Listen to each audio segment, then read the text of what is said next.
Essa semana a gente falou muito da popularidade do governo aqui, né?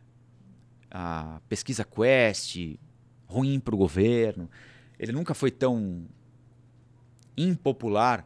A desaprovação ao presidente nunca foi tão alta nos 3 mandatos dele, né? Nos 2 primeiros e nessa metade do terceiro mandato. E aí, os especialistas, os analistas, os políticos atribuem esse problema de popularidade a uma série de aspectos, notadamente ao preço dos alimentos, né? Mas, uma curiosidade, em muitos lugares, quando as pessoas vão reclamar de alguma coisa, quando elas são ou foram, né, perguntadas pelos pesquisadores, mas o que é que te incomoda no seu dia a dia, a maior preocupação é a segurança, que não é exatamente uma atribuição, embora todos tenham ali alguma responsabilidade em maior ou menor grau, a da União é em menor grau do que a dos governos estaduais. Então, se você sente que a segurança é o maior problema do seu cotidiano, em tese, este deveria ser um problema atribuído ao seu governador ou à sua governadora, né?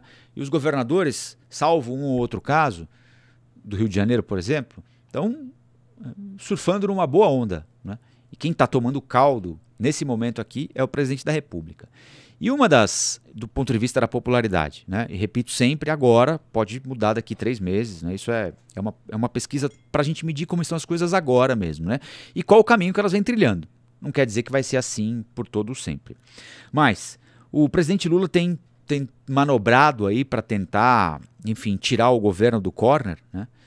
E uma das alternativas citadas por ele próprio, mas especialmente pelos políticos do entorno, é fazer uma reforma ministerial, distribuir mais poder, chamar mais gente para conversar, abrir mais o governo para aquilo que convencionou-se chamar de frente ampla, que ajudou a eleger o presidente da República contra o Bolsonaro lá em 2022, né? A reforma ministerial começou essa semana aqui, com a troca da ministra da Saúde. Sai a ministra da Saúde, Nízia Trindade, que é uma técnica, foi presidente da Fiocruz, todos nós a conhecemos, médica. Assume o Alexandre Padilha, médico também, mas político, essencialmente, né? Ele estava no Ministério de Relações Institucionais. O que é o Ministério de Relações Institucionais? Não entendam isso como uma crítica ou como uma adjetivação pejorativa, longe de mim, mas é como se fosse o Departamento de Relações Públicas, é mais do que isso, claro, né? Mas é como se fosse o Departamento de Relações Públicas do governo. É ele quem recebe os prefeitos, as demandas dos prefeitos, é ele quem, né, a princípio, claro, né, não só, mas é ele quem tem institucionalmente a legitimidade para fazer esse meio campo, né?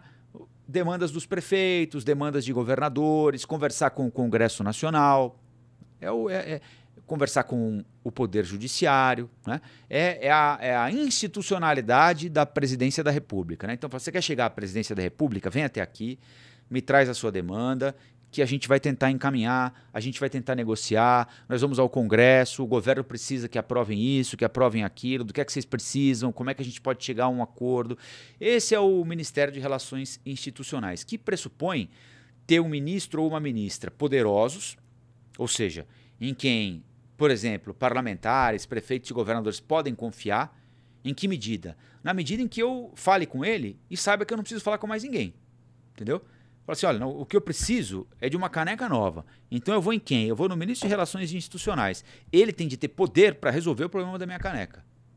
Eu não preciso passar agora por outro ministro, lembrar o presidente, conversar com o deputado, com o senador, não. O ministro tem de ser poderoso. Ele tem de ter autonomia e autoridade para resolver os problemas. Sem deixar quem o procurou no vácuo. Aliás, vocês se lembram que o Arthur Lira tinha um problema com o Alexandre Padilha, né? E dentre outras coisas, ele reclamava disso, de caneta sem tinta. Pô, faz acordo, o cara não cumpre. Ele promete coisa que não entrega. Não pode entregar ou não quer entregar? Qual que é a dele? Eles viraram, inclusive, desafeto mais por parte do Lira do que do Padilha, né? Mas para o Arthur Lira, o Alexandre Padilha virou uma espécie de desafeto pessoal durante o período em que ele foi presidente da Câmara dos Deputados, né? Mas beleza, você tira a Nízia, decidiram tirar a Nízia Trindade, menos uma mulher no governo, substituíram, né, a mulher pela Gleisi Hoffmann agora. Então o Padilha, que é médico, voltou para o Ministério da Saúde, que ele já tinha ocupado em outros mandatos do PT, e para o lugar dele na relação institucional, a Gleisi Hoffmann, presidente do PT. Né? Hoje houve uma reação, eu diria, ruim, de partidos políticos mais ao centro, aliados ou alinhados ao governo federal, partidos que ocupam espaço em outros ministérios, né?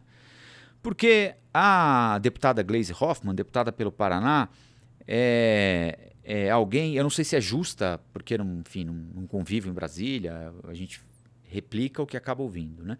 É alguém tida como de trato um pouco mais duro, mais ríspido, mais difícil, né? Alguém que ao invés de abrir, circunscreve. Alguém que ao invés de ampliar, reduz canais de negociação, possibilidades de negociação, né? Então, chamá-la para esse cargo, que é um cargo que precisa de oxigênio, que é um cargo que precisa de abertura, que é um cargo que precisa de receptividade, em que a pessoa precisa estar disponível para receber e conseguir estimular a receptividade por parte do interlocutor, né? Deixar o interlocutor à vontade para que ele receba e ouça sem o não na frente o que aquele ministro ou aquela ministra, no caso, querem dizer, querem negociar, né? Ela, a princípio, não tem esse perfil.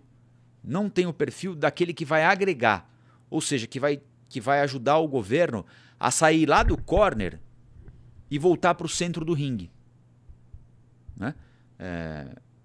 A princípio, ela não é essa figura, né? Tanto é assim que hoje os colegas em Brasília, todos eles falavam na incredulidade, talvez até perplexidade de alguns deles, embora já fosse caçar para cantada, né? Muita gente já imaginava que ela, de fato, Gleisi Hoffmann, seria a ministra de Relações Institucionais, né? Mas ela foi anunciada assim, meio que de sopetão, numa nota, agora à tarde, né? Isso pegou muita gente de surpresa. E a receptividade de grupos que estão mais ao centro não foi a melhor possível, pelo menos a princípio, não é? Agora é esperar para ver que banda vai tocar no Palácio do Planalto, né?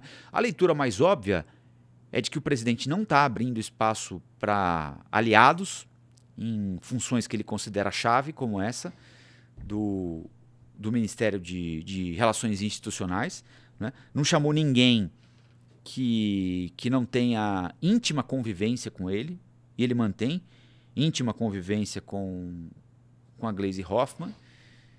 Então, para um governo, em tese, para um governo que precisa abrir, que precisa falar com quem não é simpatizante de saída, em tese toma a decisão errada, né?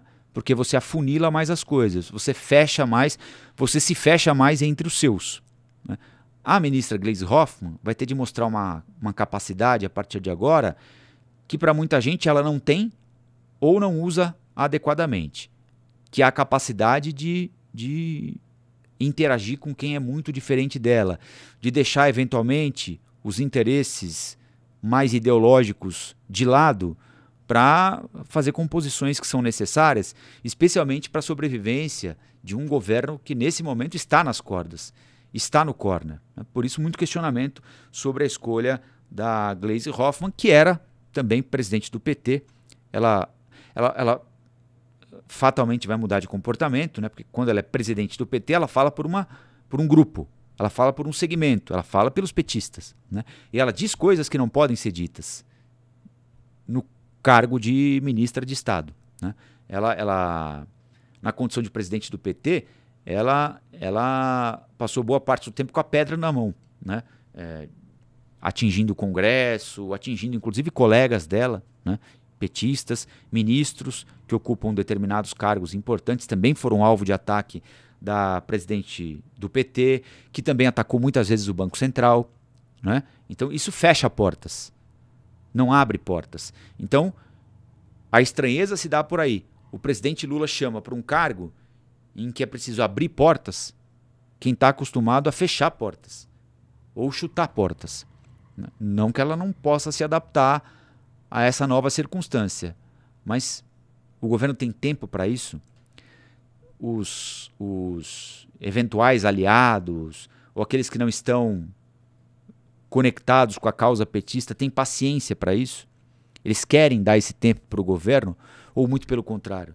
Eles estão sentindo o cheiro do sangue no mar, estão vendo que o governo atravessa um período ruim e com a chegada de alguém tão controverso para esse cargo não podem querer puxar o pé do governo lá para baixo do mar, né? É uma possibilidade, a gente vai ter que esperar um pouquinho mais para ver.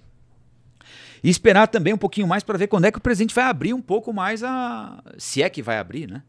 Quando é que ele vai abrir um pouco mais as possibilidades de participação de mais gente no governo em cargo importante, né? Essa é uma demanda que existe em Brasília também. Falou, olha, o presidente na hora de se eleger buscou a frente ampla, mas na hora de governar a frente ampla ficou para trás, né? Tem um aspecto interessante dessa discussão toda que muita gente usa para dizer que a Glaze tem sim capacidade de articulação e que ela pode sim ser uma boa meio-campista, fazer o jogo correr, a bola correr sem ela precisar se movimentar muito, né? O envolvimento do PT na escolha do Hugo Motta como presidente da Câmara dos Deputados, né? Ela é tida como uma das articuladoras da vitoriosa campanha do Hugo Motta, garantindo que o escolhido para suceder o Arthur Lira não fosse um lirista puro, digamos assim, né? Alguém muito parecido com o Lira, alguém identificado demais com o Lira, alguém indicado só pelo Lira, que ela teria ajudado a manobrar para encontrar alguém que fosse mais palatável para o governo, né? Tudo bem, o Lira vai ter que dar o ok? Evidente que sim, mas que não seja só ele. Vamos buscar outro nome, que seja um nome que consiga agradar gregos e troianos. E ela teria sido importante para chegar ao nome do Hugo Motta e viabilizar o nome do Hugo Motta como um nome vencedor, sem fazer parecer que o Motta era o candidato do governo, porque aí de fato poderia ocorrer alguma espécie de rejeição a ele, enfim, né? Ela foi ministra da Dilma também, né? Aliás, foi muito ministra da Dilma, elas estiveram sempre muito próximas, né? Até o fim do governo, até o impeachment da ex-presidente Dilma Rousseff. Vamos esperar para ver como é que as coisas vão acontecer nos próximos meses, se é a decisão correta ou não para o presidente começar a reverter o jogo. Afinal de contas, essa é a intenção dele, começar a melhorar um pouquinho a popularidade. Olá, aqui é o Rafael Colombo. Gostou do que acabou de assistir? Se inscreva no canal Cortes do Flow News para os melhores momentos. Quer acompanhar os nossos programas na íntegra? Então se inscreva no nosso canal oficial Flow News.